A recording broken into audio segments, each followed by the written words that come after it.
On this record, there are two 30-second spots and one 1-minute spot. When using the 30-second spots, do not select just one. Rather alternate between spot 1 and spot 2. We found the variety of two different spots is far more effective. Thanks, fellas.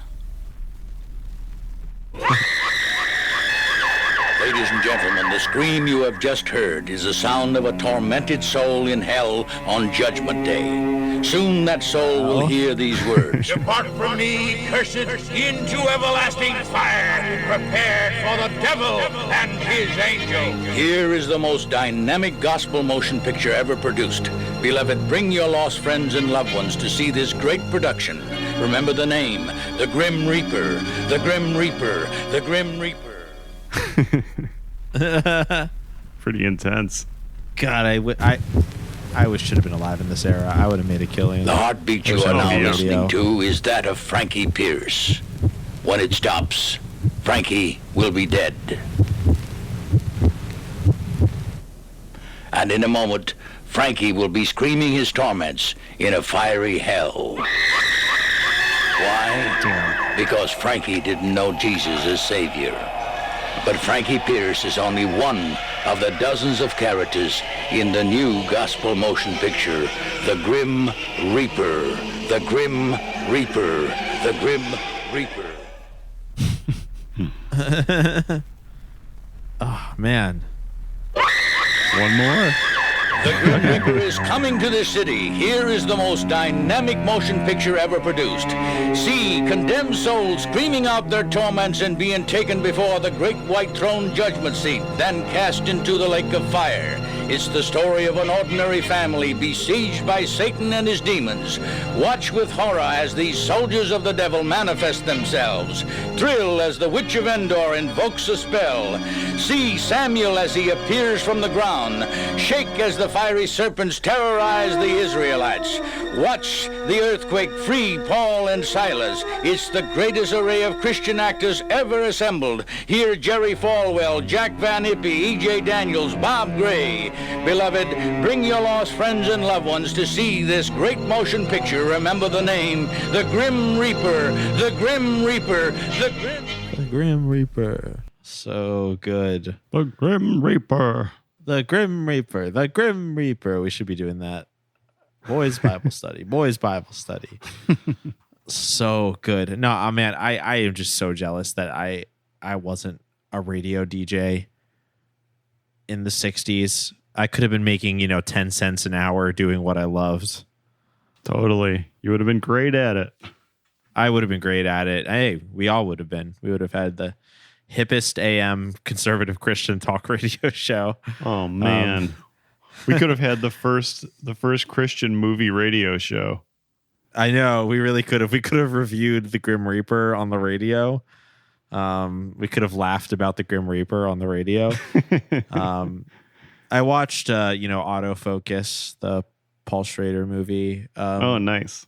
A couple weeks ago, and oh my God, I'm blanking on the very famous actor's name who's also in some Christian films. Kinnear, Greg Kinnear's character, who plays, he's the Hollywood actor, but he starts out as like a radio presenter, and he's like hitting funny like toys on his desk. He's going like, doing, welcome back to the radio hour. And the whole time I was like, oh God, I want to do that so bad. Like I would have just made a killing doing that. Yeah. Well, we're doing it now. Doing it now. Yeah. Same, just as good. This is just I think so too. Yeah. And hey, we don't even have to do it live. We can do it from the comfort of our home. We have more movies to we pick want. from. Totally. We have more movies to pick from. We can put sound effect. We don't need to make a record scratch. We can put in the same record scratching sound effect every time we want to use it. So the possibilities are really endless. Shall we start the show? I think so. I think so too. We got a very exciting movie today. Welcome back to Boys Bible Study. Boys Bible Study. Boys Bible Study.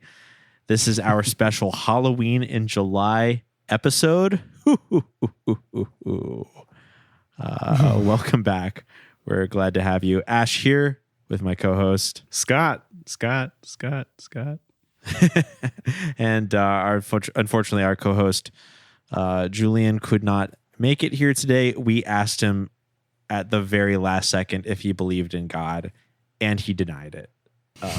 So sad to say, he is that this scream you hear now is our co-host Julian.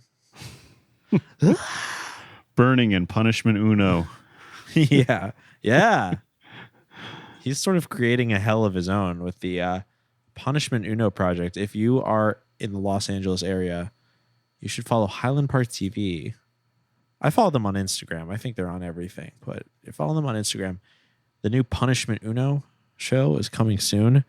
It's basically like, you can tell that we are all three people preoccupied with hell and torments because, you know, we all talk about it, and then Julian goes with his friends and tries to create it for other people by creating a painful 24-hour-long game show. He was very inspired watching The Grim Reaper because there's a point early on where the preacher laughs aside the concept that there could be a purgatory. And Julian immediately put down what he was doing and said, I will create a purgatory. And he got back to work on Punishment Uno. Exactly. Yeah, he's just trying to fill a niche. You know, I appreciate that. But yeah, this is Boys Bible Study.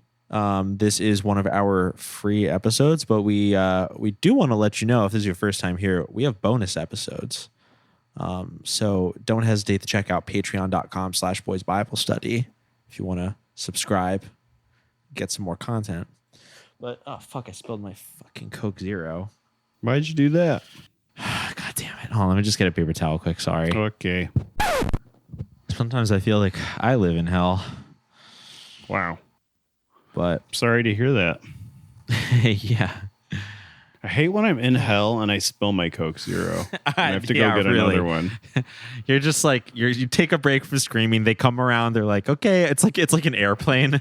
Like everybody, you get a soda. You get a soda every 3 hours because they're not like they're not inhumane. Like I'm in an Iron Maiden of Pain Boy, and my Coke just spilled over. I'm living in an Iron Maiden of Pain, boy!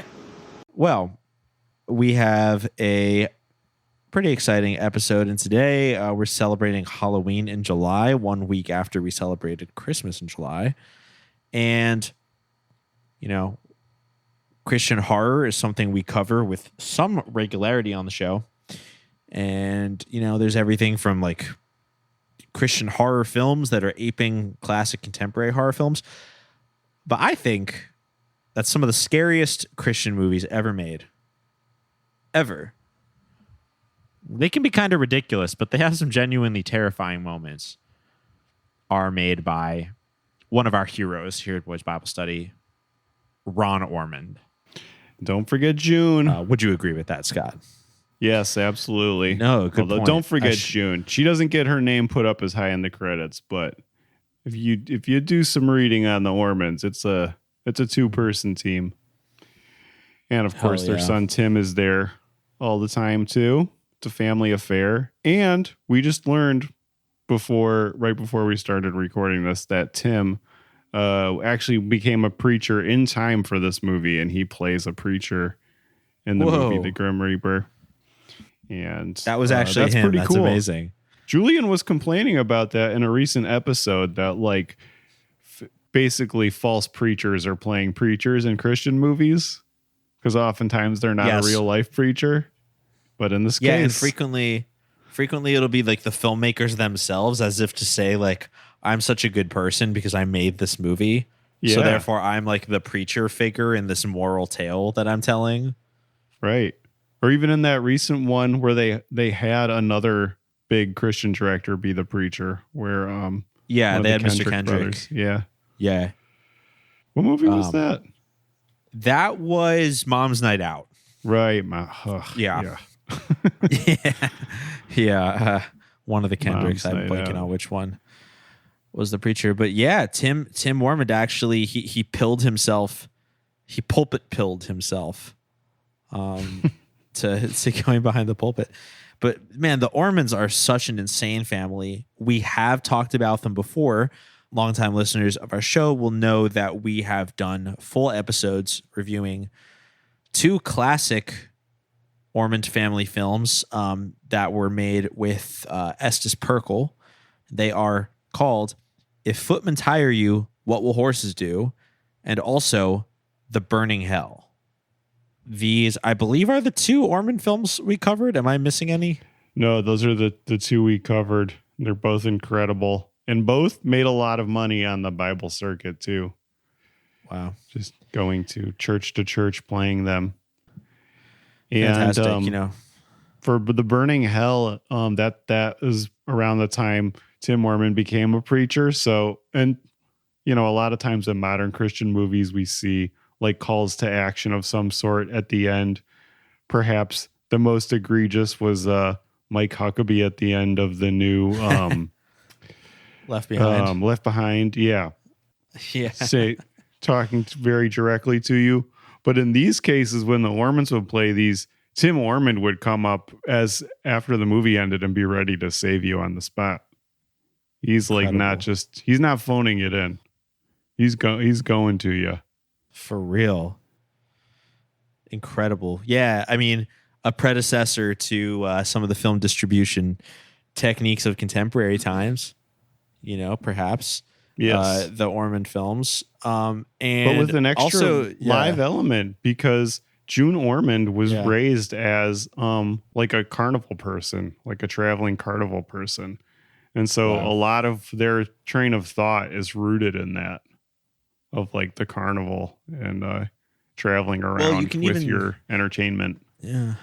Yeah, that makes sense. And you can even tell, I think, from the tone of the radio spots. These are real radio spots for the film that played on radios, advertising screenings.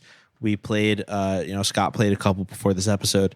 And although I bet their style was kind of just typical of radio at the time, I detected a definite like carnival barker element to it. It was like, do you hear that scream? That was a soul in hell. Someone stepping right up and like telling you what was going on, what you were about to hear and see, and getting you titillated. So, really interesting family. We've talked about the Ormonds before. I do think we should review them a bit. The 2 films I mentioned that we'd already covered are part of sort of a trilogy that the Ormonds made with Estes Perkle. Estes Perkle is not involved in this film. There are some other pretty legendary preachers that are, who we'll talk about in a moment. But any other like fun facts and trivia to say about the Ormonds? The third in the trilogy is The Believer's Heaven, which we haven't covered yet, but we definitely will at some point. Oh yeah. And probably just worth mentioning again that the reason they got into Christian filmmaking was they were on a plane flight and they were going down and they prayed. In that moment, they said, God, save us and we will work for you, big guy. And they lived. They're just a little beat up. And they went on from incredible. And so they immediately started making Christian films. And to that point, they had been making exploitation films that were very much out of that. Once you know that they came out of a carnival background, it makes a lot of sense, basically. Oh, God, but they made some real insane movies that were like definitely, if they didn't shoot enough for one movie, they were gonna use that footage in another movie somehow. Right. Like they used the whole cow or whatever. Yeah. But that's kind of their background. Typical, yeah. And they have like no true predecessor to the type of thing that they did in my mind. And they did a lot of things first that we see commonly in Christian cinema today. So true. And I mean, as you already said, I think their carnival sensibility is like really, it's quite obvious from their films. And just some fun facts about Ron Ormond from his Wikipedia page. He allegedly got the name Ormond from the name of one of his friends who was a magician and hypnotist named Ormond McGill. And also June Carr was a vaudeville singer and dancer. So they were a real carnival, theater, vaudeville family. I think that is just really important to know when you're watching an Ormond film. It just has this really colorful carnival, lurid exploitation-y element that just makes it so fun to watch. Like, these are just so watchable. Yeah. These Ormond films. Yeah, they really are. Yeah. Grim Reaper was fucking awesome. I loved this movie. Yeah, me too. It was great. It was exciting all the way through. For sure. And very I was very pleased to have it have that element from the get-go of like, yeah, no, you already messed up. It's over. You can help your other kid, but you and yourself, but no, your son is, well, it's not really a spoiler. Your son is, because it's from the beginning, but like, your son is gone. Your son is dead there. Yeah. So I guess we might as well get right into it. Let's do it. Right at the beginning, we see Jack Van Impe speaks to us a little bit right after the credits. Jack Van Impe. The Doomsday, clean cut Doomsday, Fire and Broomstone video store star himself. For so crazy.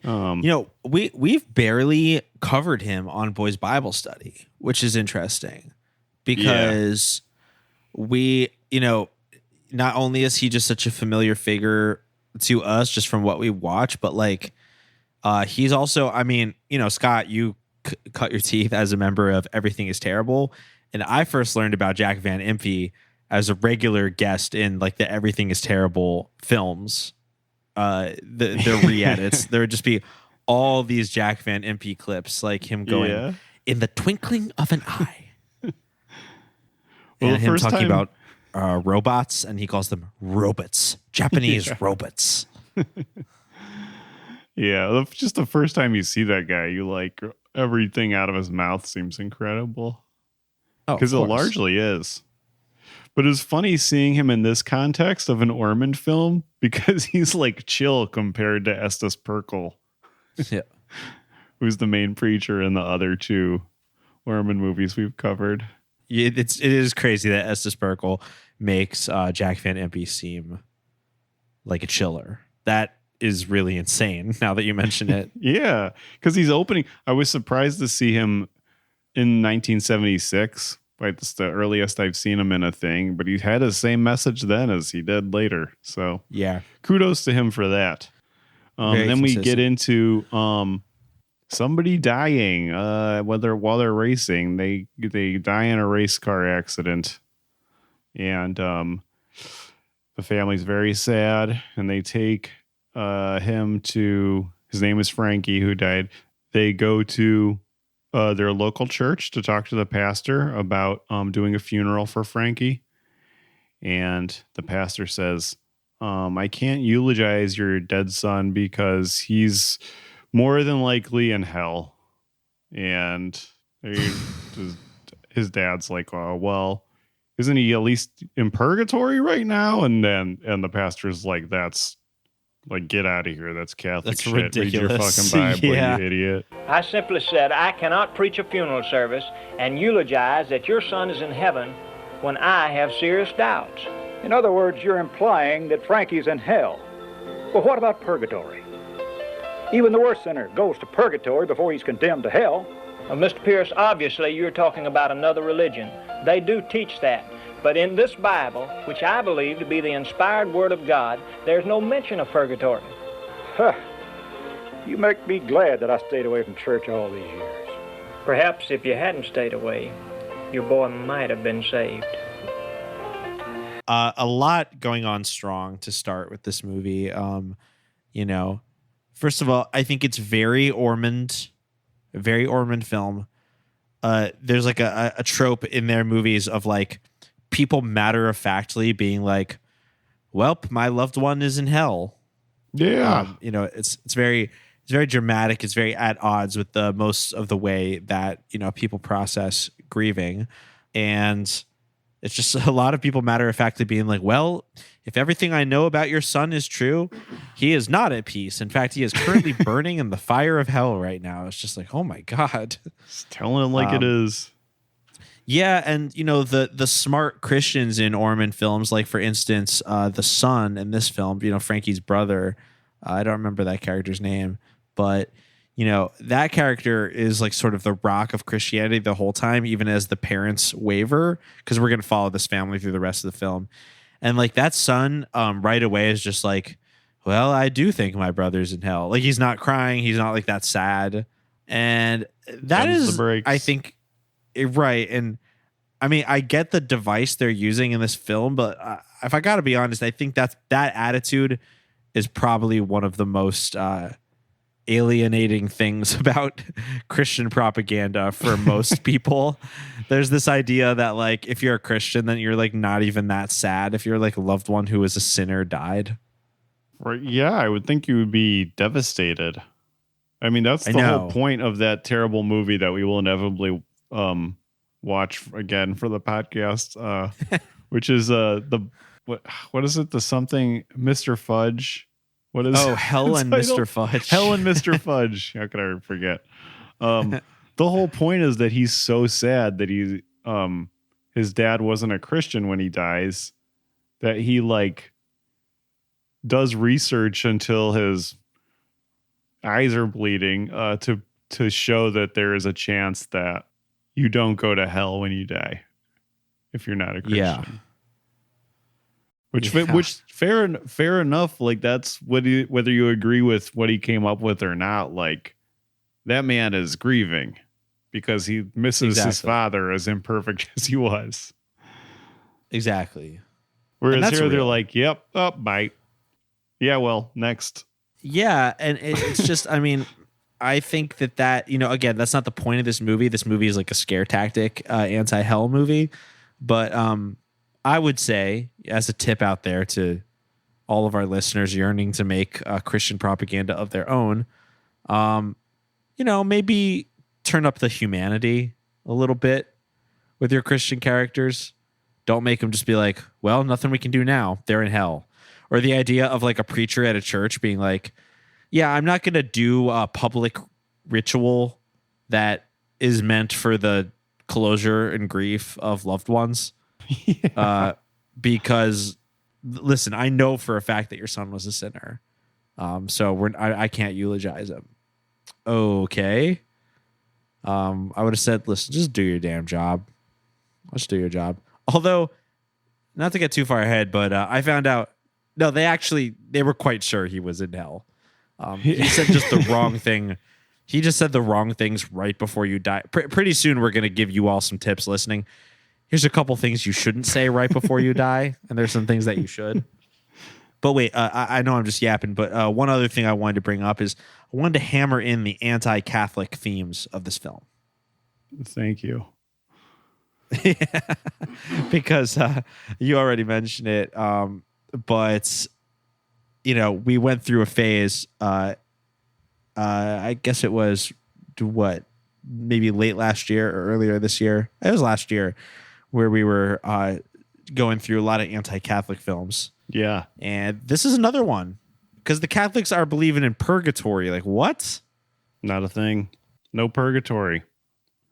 Where does it say it in the Bible? Here's what I want to ask. I challenge our Catholic listeners, in accordance to the way that, the Ormonds challenge people.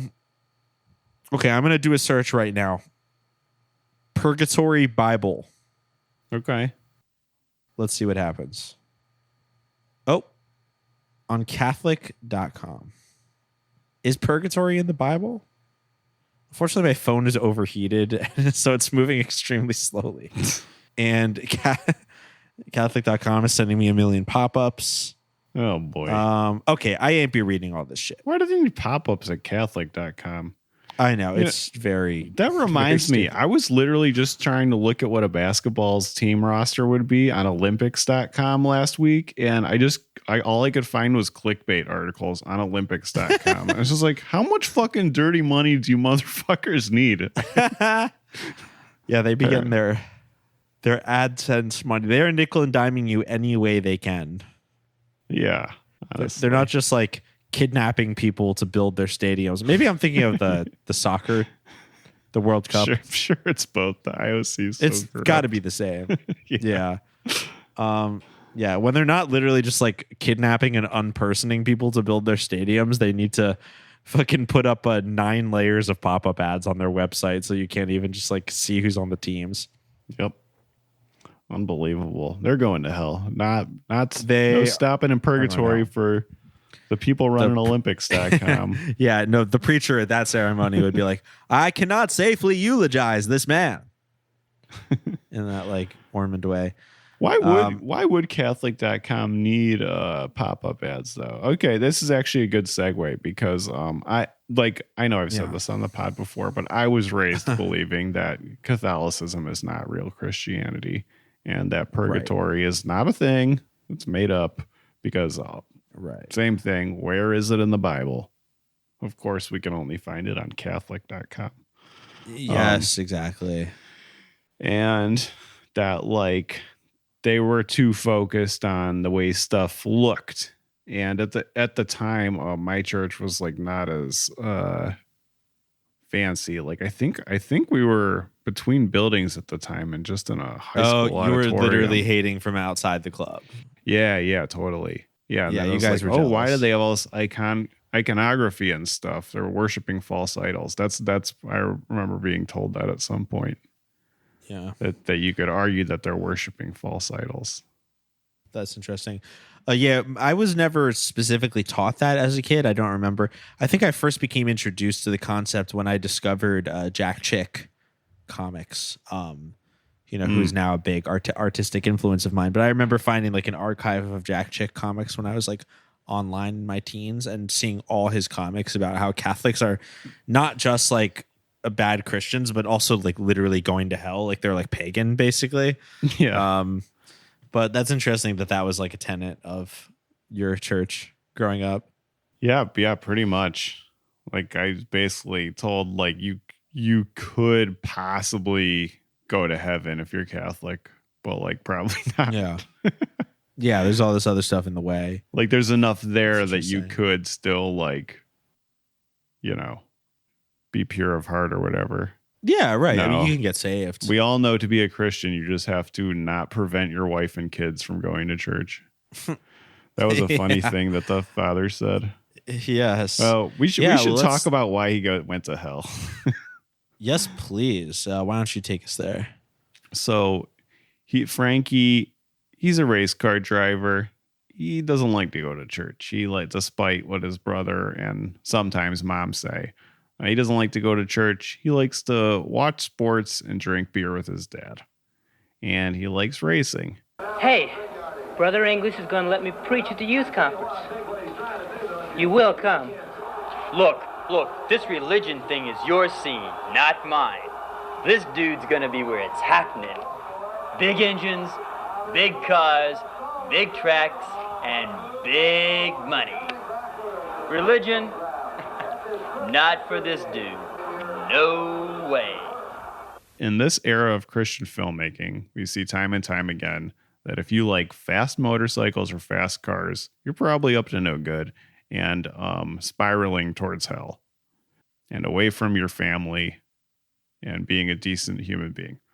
And so Frankie is a race car driver. He's racing. He gets in a terrible accident. He's bloody out on the field. Not the bloodiest Ormond scene we've seen, but, he's covered in blood. And the medics rush over, like, okay, he's still breathing. He's not dead. And then his dad comes over. His brother, Tim, who's also named Tim in the movie, comes over. And Tim is worried. And he's like, I want you to, you have to accept Jesus as your personal savior. Because if you don't, you're going to go to hell. This is the only way to go to heaven. Please do it. He's begging him. And then Frankie looks up at his dad with his last few breaths and is like, I'm not becoming a Christian. I forget exactly how he words it, but he says, I'm not becoming a Christian until Dad becomes a Christian. Right, Dad? And his dad's like, yeah. And then he dies. And he dies. Yep. I want to pray for you, Frankie. Tim, this isn't the time. It may be the only time, Dad. Father, give me strength as I pray for my brother.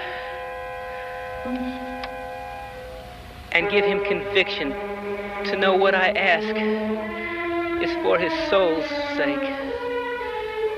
Frankie, please, will you accept Jesus as your personal savior? Time is running out, Frankie. Please. I'll accept him, Tim, when Dad does. Right, Dad? Right, son. Father!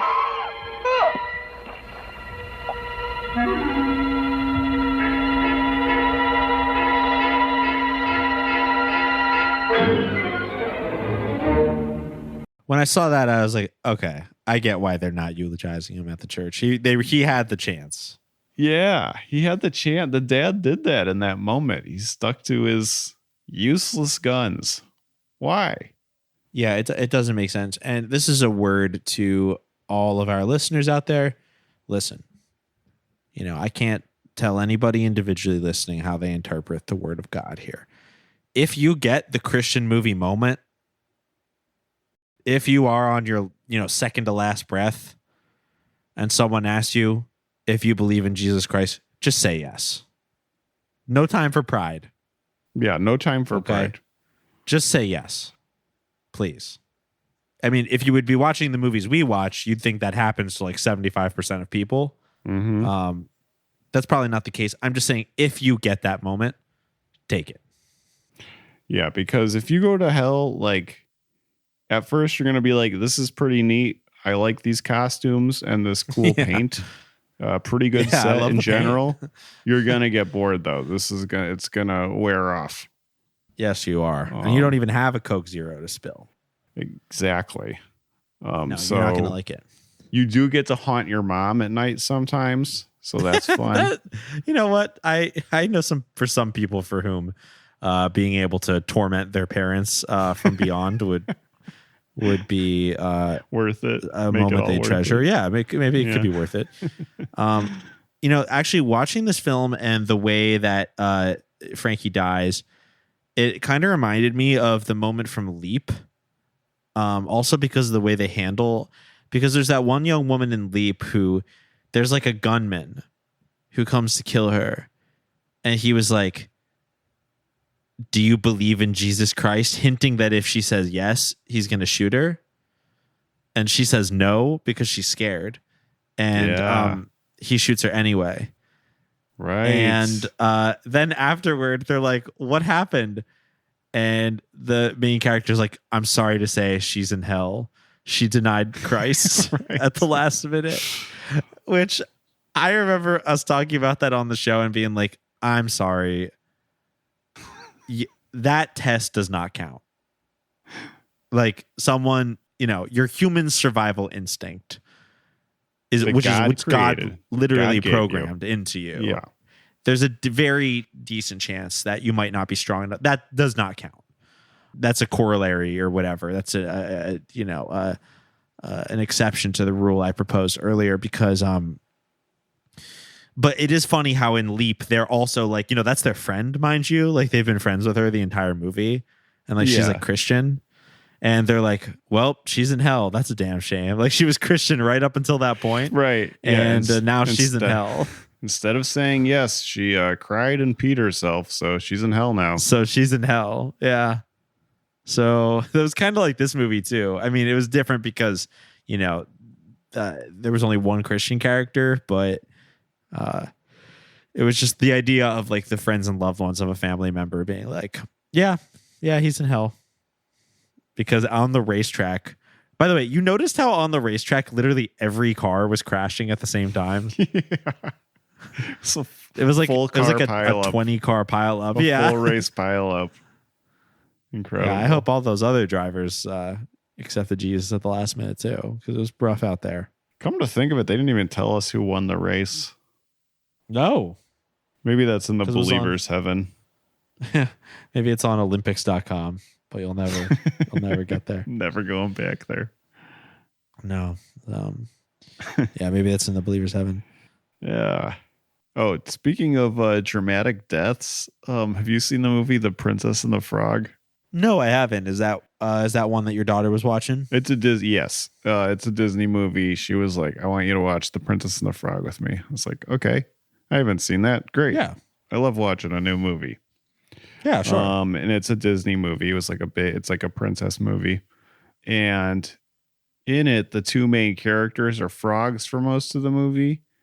And unlike most Disney princess movies, as the main characters, it gets like pretty cartoonish, where like both of them separately get like smashed by a big heavy book at some point, and they're like flattened out, squashed with like teeth sticking out, like bulging eyes, all that Looney Tunes shit, right? And then they're like fine a moment later, of course. Yeah, right.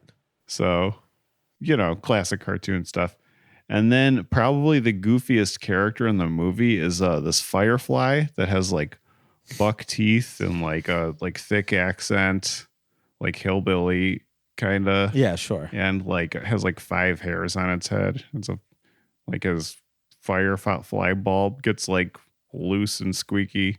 He's like very cartoonish.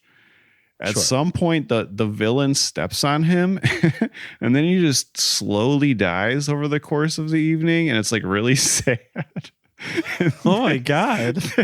They're like around him, like as the sun is going down, and he's like passing on to the great beyond, and this whole like firefly funeral procession, like through the swamp, like to the grave of the fireflies, I guess. Holy shit!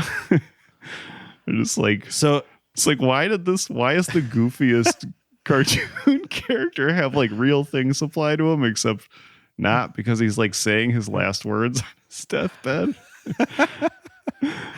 So yeah, I love that because they've established that like cartoon death logic is totally fine. Yeah. Like you can get completely flattened. Yeah. But no, not this time. Sometimes it's just real. It was like they flipped it because it's like more common for like in a Disney movie like this, the main characters are more like closer to real people with their physics, and then you can have like a side like animal character or whatever who gets like like Sebastian in The Little Mermaid or something. He's getting like he would have died like 1,000 times or whatever. Yeah, it's it's okay for a side character, but they like flipped it. That's crazy. Anyway, I can't stop thinking about it since I saw it a few days ago. So I'm like, why did they do that? It's like very strange. American Cinematheque should play that for Bleak Week. Just have the credits roll after while the Firefly funeral procession is happening. And then do a double feature with Grave of the Fireflies. Yeah. It's a prequel. Yeah. I don't know. Anyway, I assume that the Firefly was a Christian because they didn't go through all this that they did with Frankie at the racetrack. Yeah, the Firefly was Christian. Okay, good. Yeah. I just Googled it and it's confirmed. But so this family is grieving the loss of their son. We've already sort of seen them at the beginning of the film at the church service, refuse to be comforted by a spiritual leader. Mind you, one of their biggest roles is to comfort the grieving, but this is an Ormond film we're talking about here. So they turn to other means to find comfort. And this is, of course, the moment in The Grim Reaper when the family of Frankie starts consulting oracles of the dead. That's right. They start consulting mediums and the medium occult. Who's also a science doctor. Yeah. His double name is whammy. Yeah, double whammy. His name is Dr. Qumran. Won't you sit down, Dr. Qumran? Difficult to communicate with the dead. No danger at all. Dr. Qumran. Was something like that. I believe so. That's how I spelled it, like Kumron. I don't know if that's correct, but that's what it sounded like in the movie. And I just this is the best part of the film. All the stuff with Dr. Kumron is incredible. He is wearing, sort of like an Eastern type turban, one that was sort of typical to like early 20th century depictions of like Eastern philosophy. Crystal ball readers. Very much so. Yeah. And the parents, they're interested in this Dr. Kumron because they want to talk to their son. There's a scene where the mom admits that she believes that Frankie is trying to talk to her from beyond the grave. She can feel it. So they consult Dr. Kumron. Tim, the character, is, he's obviously very skeptical as a Christian. He asks Dr. Kumron, isn't talking to the dead dangerous? And he says, talking to the dead is not dangerous. It's a wonderful experience. Yeah, that's what they're looking for. Good news. Yeah. Certainly. And he said Tim asks him, Tim doesn't buy this shit. The dad's kind of like, whatever, if it makes her happy, it can't be that bad. And the mom obviously wants to talk to Frankie. And Tim's like, so do you like believe in, he's basically like probing to see if the medium knows about this, what he knows about the spiritual realm. Yeah. And Dr. Kumron says, we have no need for the Bible. We receive messages straight from whoever. The spirits? Is that what he says? With our sermons being given under trance, we have no need for the Bible. Our messages come from the spirits themselves. You mean Satan himself? He asked Dr. Kumron, what congregation. This must be like some sort of gotcha question, because he asked him like 4 times, like what his church is or what his congregation is. And finally, Dr. Kumron admits it is the Church of Spiritual Sciences. And what is your denomination, Doctor? I am a member of all churches, just as Jesus was. And what is the name of the church you hold membership in? The Church of All Spiritual Sciences. I am the pastor. And the doctrine of your church? Is it to communicate with the dead? It is. No, it really doesn't sound good. They actually kick him out pretty quickly, but then there's a cool nonlinear like flashback where the father actually depicts a seance. But one of the funniest lines after they initially kick Dr. Kumron out, Tim alienates him and he decides to leave. The father says that his secretary at work is a fan of Dr. Kumron. But then again, the secretary has been married 3 times and is a nervous wreck.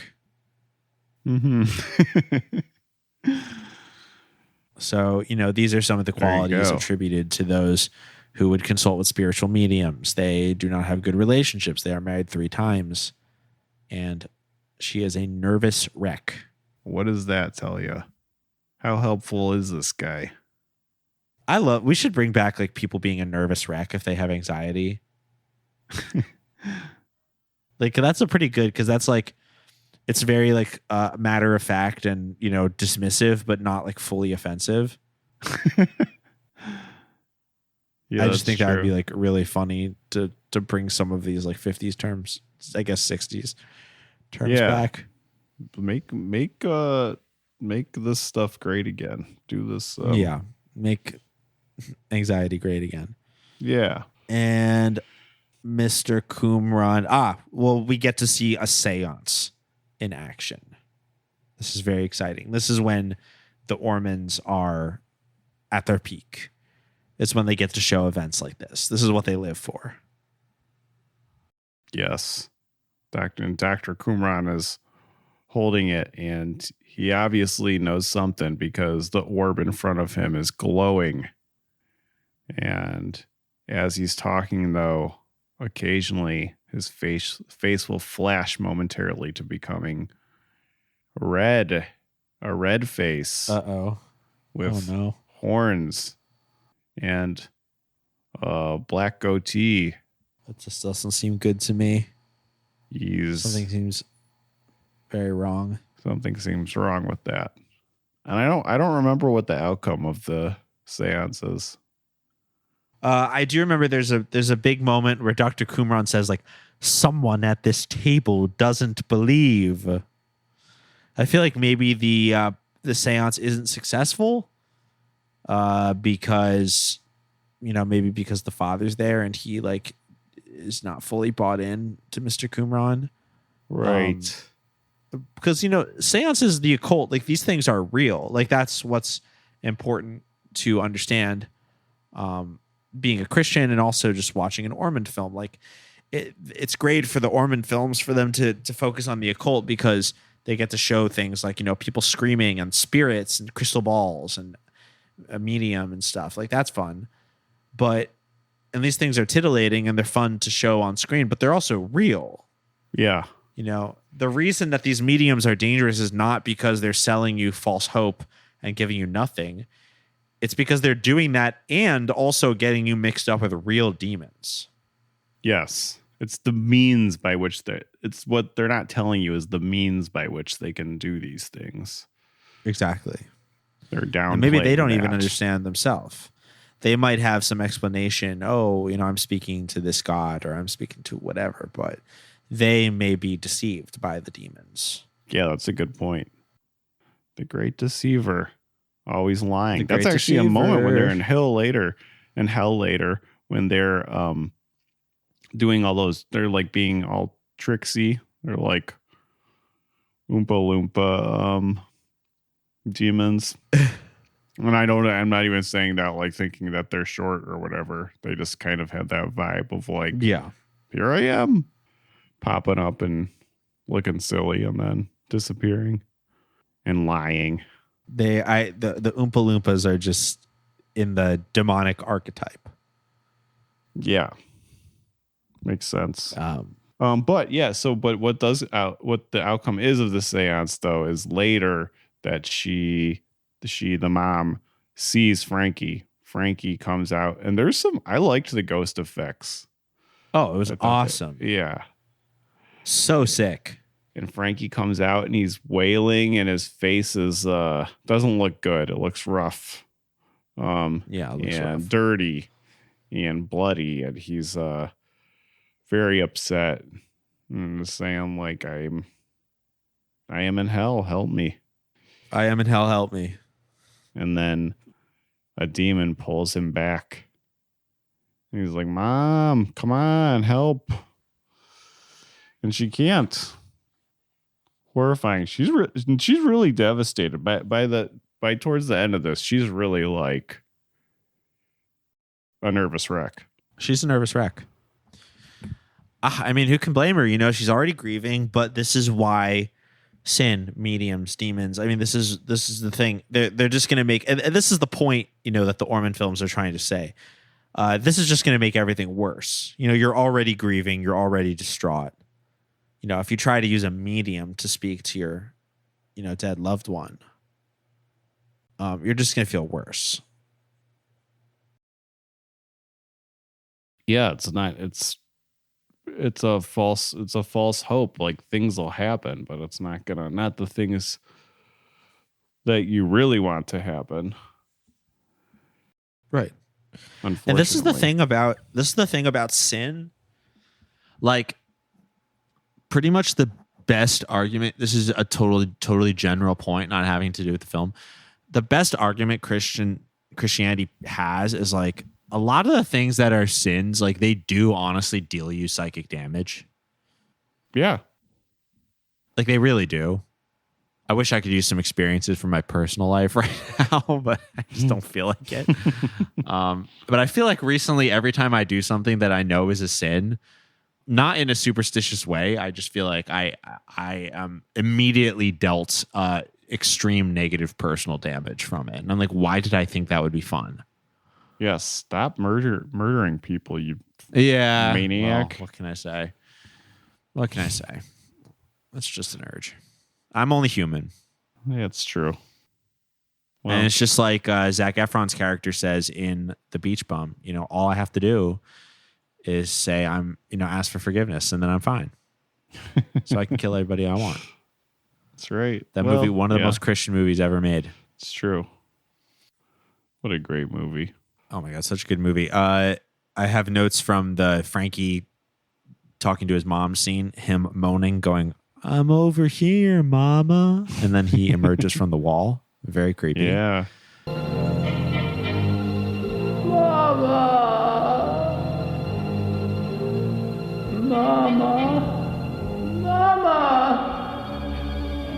The movie, the rest of the film, or most of the rest of the film from here on in, is a lot of really cool depictions of Bible stories, especially ones related to demons and the occult.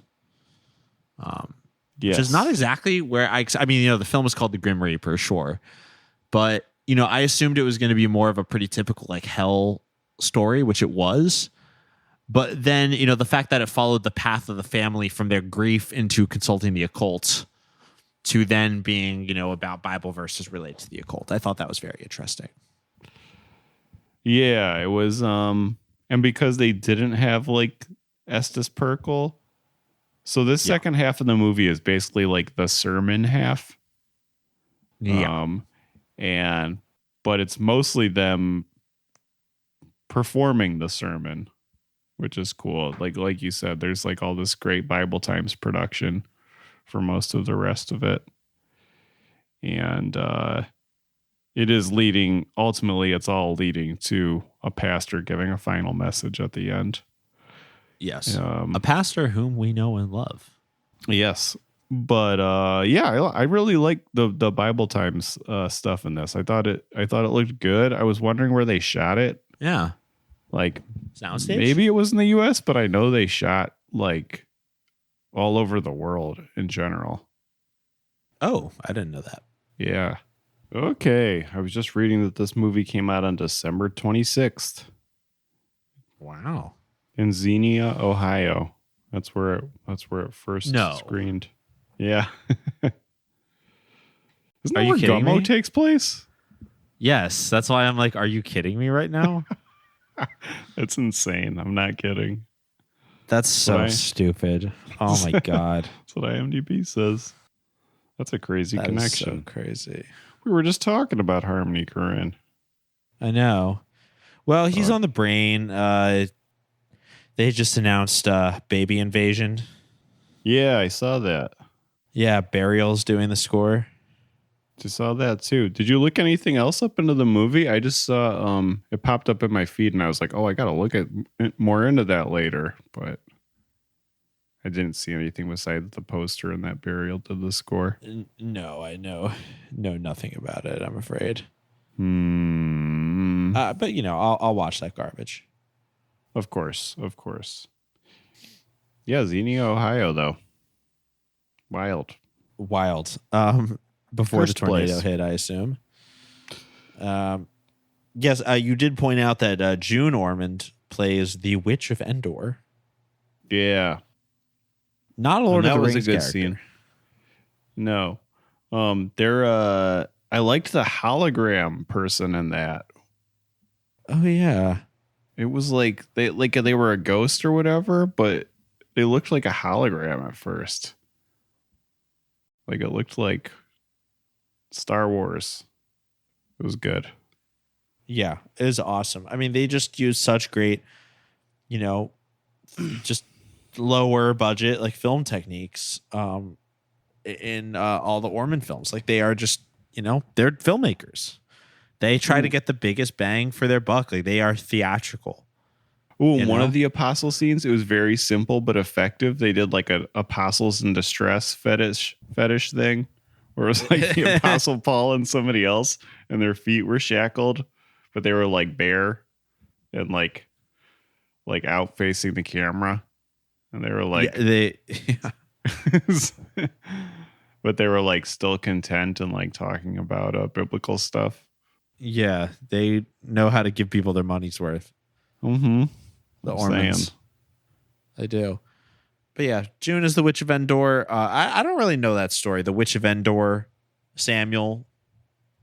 They're raising Samuel from the dead.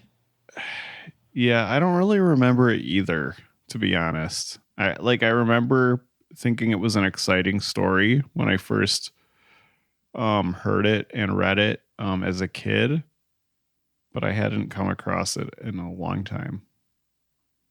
Let's look it up really quick, shall we? Basically, Samuel had driven all the magicians from the land, and he had died. Yeah, magic shows Saul can be really bad. King. I could see a king doing that. If you saw like a few of the wrong magic shows in a row, you'd be like, okay, no more. Out. Yep. All of you you are out. banned from the land. You're banned from the land. So Saul goes to the medium and asks her to conjure Samuel. And the woman said to Saul, "Why have you deceived me? You are Saul." The king said to her, "Don't be afraid." Because she was blah, blah, blah, blah, blah, blah.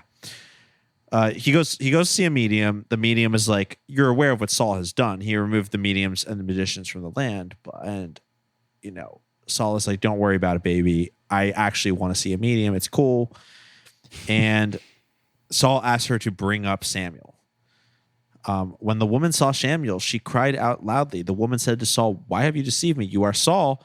The king said to her, "Don't be afraid, but what have you seen?" The woman replied, "I have seen a divine being coming up from the ground. An old man is coming up. He is wrapped in a robe." Saul realized it was Samuel and kneeled. Samuel says to Saul, "Why have you disturbed me by bringing me up?" Saul replied, "I am terribly troubled. The Philistines are fighting against me, and God has turned away from me. He does not answer me. Blah, blah, blah. What should I do?" Samuel says, "Why are you asking me now? The Lord has done exactly as I prophesied." That's basically the end of it. That's hilarious. The witch actually brings up Samuel, and he's like, "What are you talking about? I already told you what was going to happen."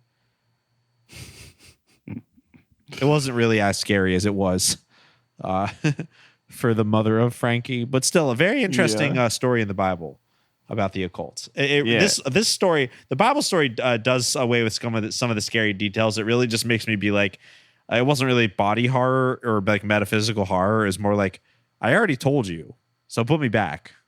Yeah.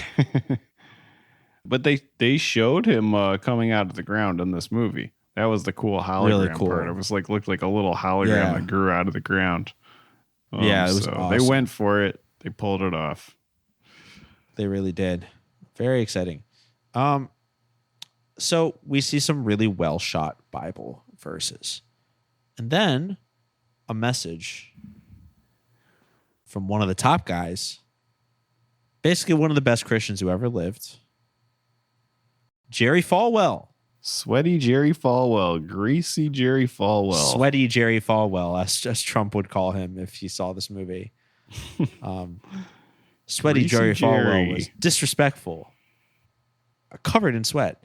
And he gives a message where I wrote down just like one sentence from it, because to me this was the essence of the film and the message. If you don't believe in demons, you are not a Christian. Demons are real. They are exercising demonic authority over Earth. You can access them. You can access them if you really want to. And it's bad to do that. But you must believe in demons. You must believe in the devil. This is sort of a warning message against all you Christians out there who say, "Oh, I believe in God, I believe Jesus, but it's just impossible for me to imagine that there's a hell or that there are these demons that are, working to do wrong on Earth." Well, you're only getting half the story. Yup. You gotta take the hard to swallow pills. Take the hard to swallow pills, because demons are real. Demons are real. The people you love are in hell unless you saw them get saved. And if you're a Calvinist, maybe not even then. I'm just mentally preparing our listeners for the Calvinism we're going to watch very soon. Get into next week. I'm pretty excited. Possibly next week. Yeah, possibly as soon as next week. I'm so stoked.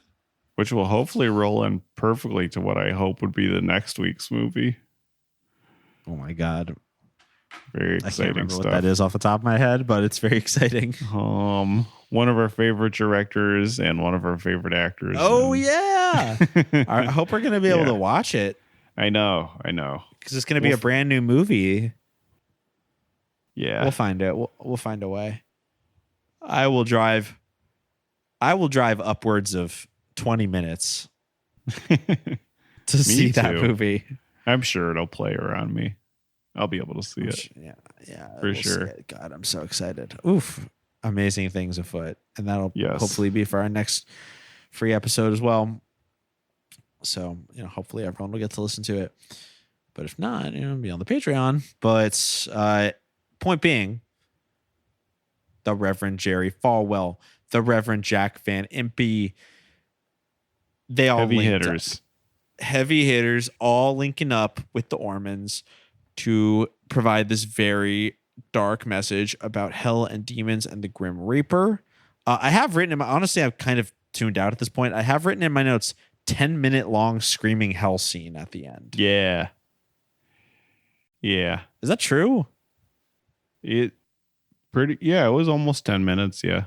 I must have written that down because it was just like there was just constant screaming. Yeah. And fire, and it's dark, and various makeup to people. I really liked the costuming in this hell. Oh my God, it looked amazing. There's an Ormond technique where they do a lot of like close-ups on people's like heads and faces.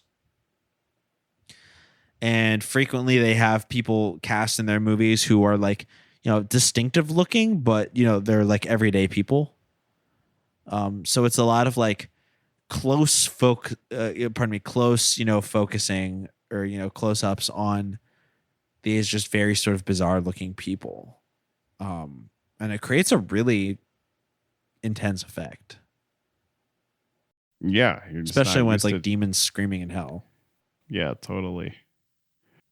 Yeah, I remember when it was at the Medium like seance scene, and it was like close-ups just on all these like everyday, confused people who sought out the teachings of Dr. Qumran.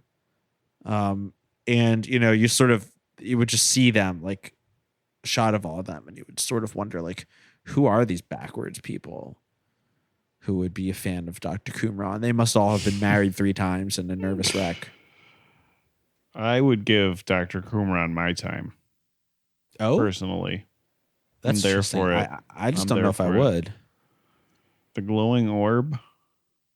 I mean, if the orb was actually glowing, I would be like, okay, let's hear what you got going on. What would your first thought be? You're like, okay, it's like got batteries or whatever. Yeah. I'd say it's one of those tap lights. Remember those? You wouldn't assume it as like a spiritual connection immediately. No, not necessarily. Well, this is why it would have been awesome to live in the 60s because, orbs didn't just glow. Oh. Like nowadays you see a glowing orb. You're like, okay, well, it has like it was made out of toxic chemicals in China. It was like shipped here on a giant boat that nearly got stuck in the Suez Canal. And,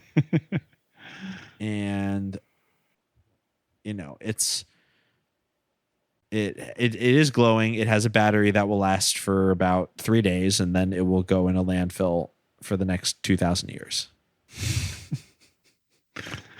I'm just remembering what was that glowing orb that like it was like Trump and like 2 other yes like the orb leaders were standing around. Why did that happen? Yeah, that was like early on. I remember that as like the 3rd week of the Trump presidency. Yeah, like Trump was just sending us image after image, and it was like him and like a Saudi like leader, and him like, I remember him like smiling with his hand on a glowing orb. Man. Dr. Qumran put them up to it. Yeah, maybe Dr. Qumran introduced them. Anything else Probably. about the Grim Reaper? Well, really just 2 quick final things is that the way this movie ends, we did cover most of it. It's very fun, titillating movie. Good stuff.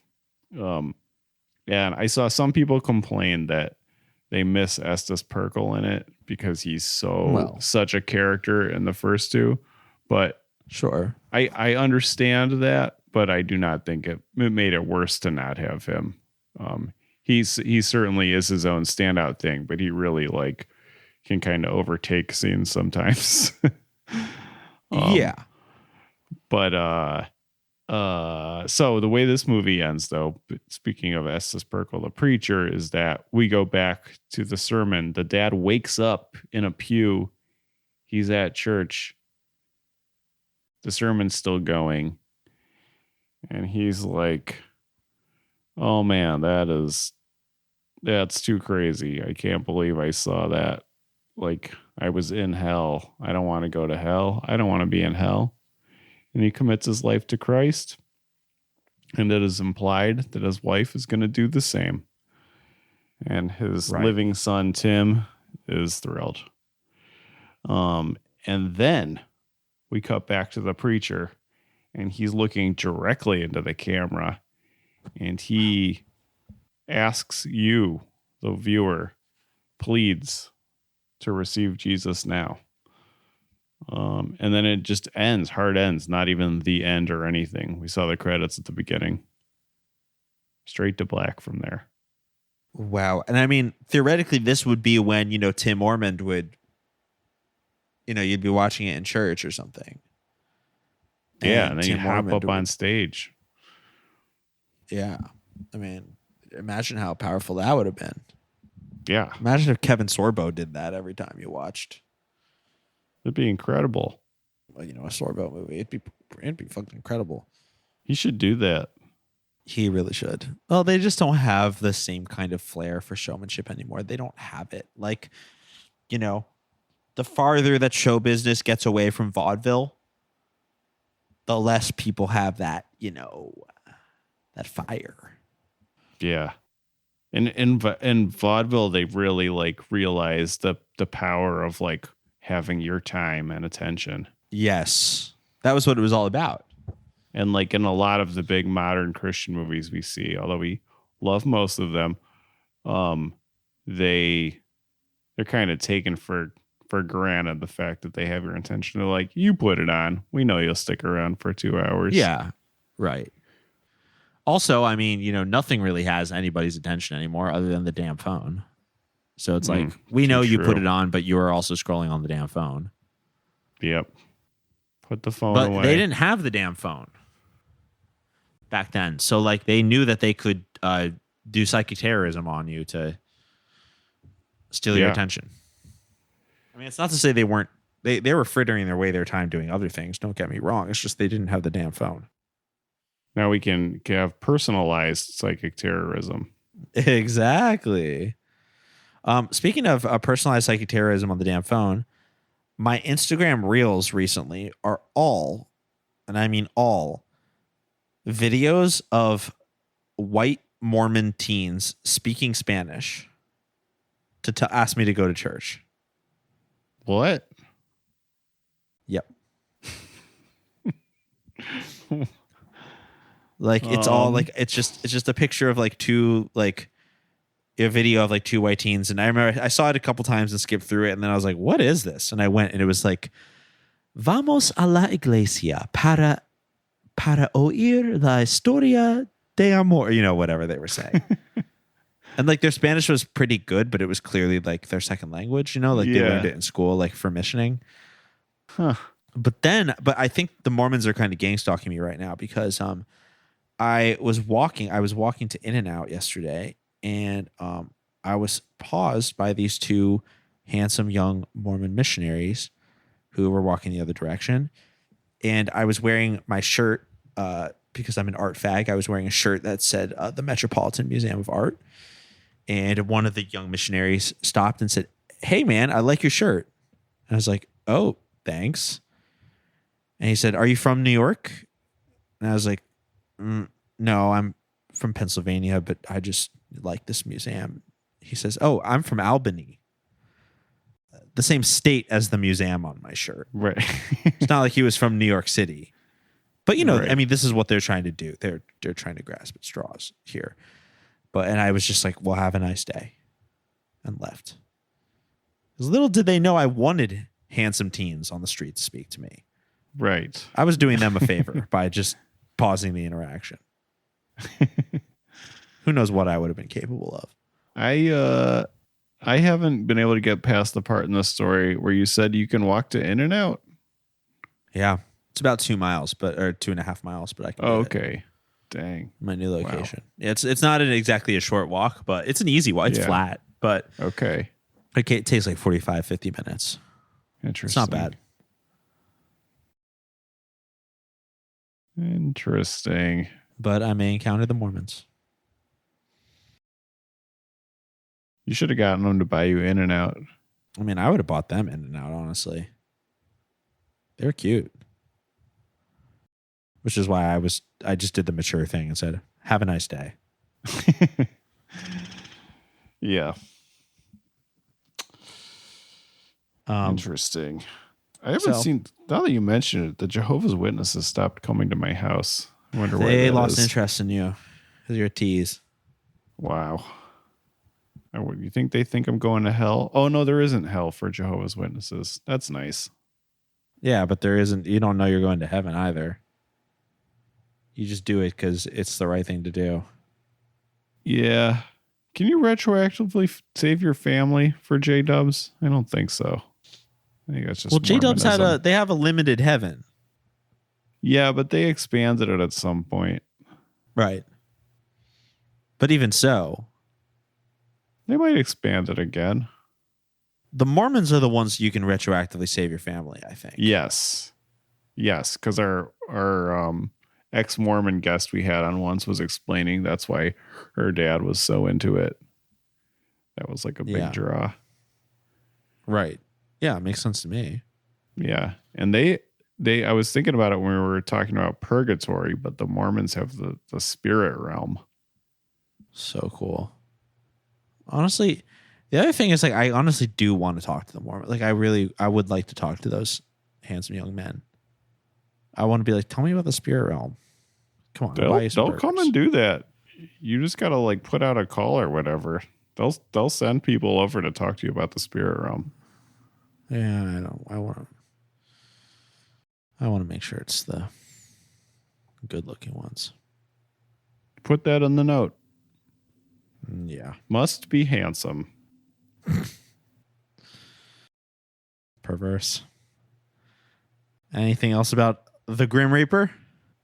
Oh, there's the quote that the Grim Reaper comes from. Because Jack Van Impe, I meant to mention this earlier. I forgot to say that Jack Van Impe says that those who raise false teachings will be accompanied by a Grim Reaper into a fiery hell, and most others will just go to hell without being accompanied by the Grim Reaper, I guess.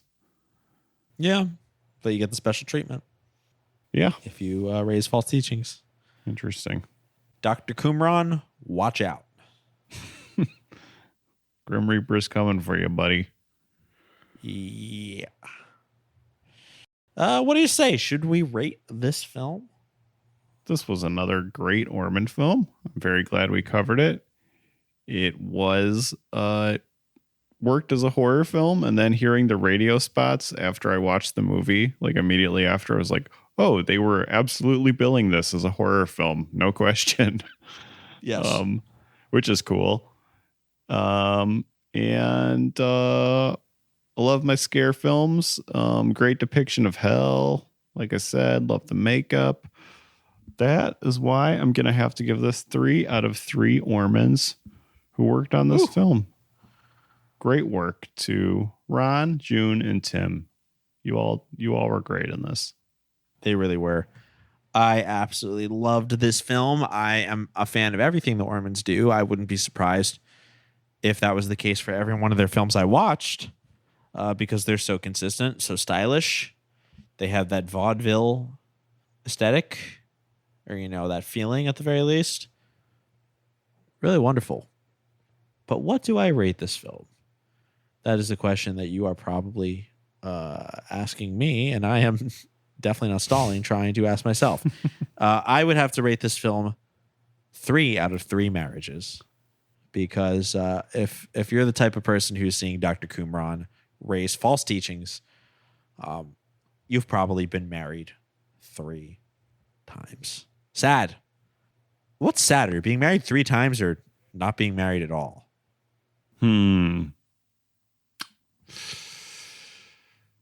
Well, that's a question for my friend Dr. Qumran, I'd say. Yeah. Because, like, I get that, you know, what they're trying to say is that, like, this person's relationships didn't work. That they were living in sin. But at the same time, it's like you found 3 people to marry you. Yeah, that's pretty good. I can't even find somebody to go on a Hinge date with me. Talk to Dr. Qumran. Dr. Qumran Jr., actually, probably. By now, yeah. Yeah. Because Dr. Qumran, burning in hell, hate to say it. But his son carries on the legacy. And maybe the Witch of Endor can bring him out of the ground. Thank you all so much for listening to the special episode of Boys Bible Study, Halloween in July edition.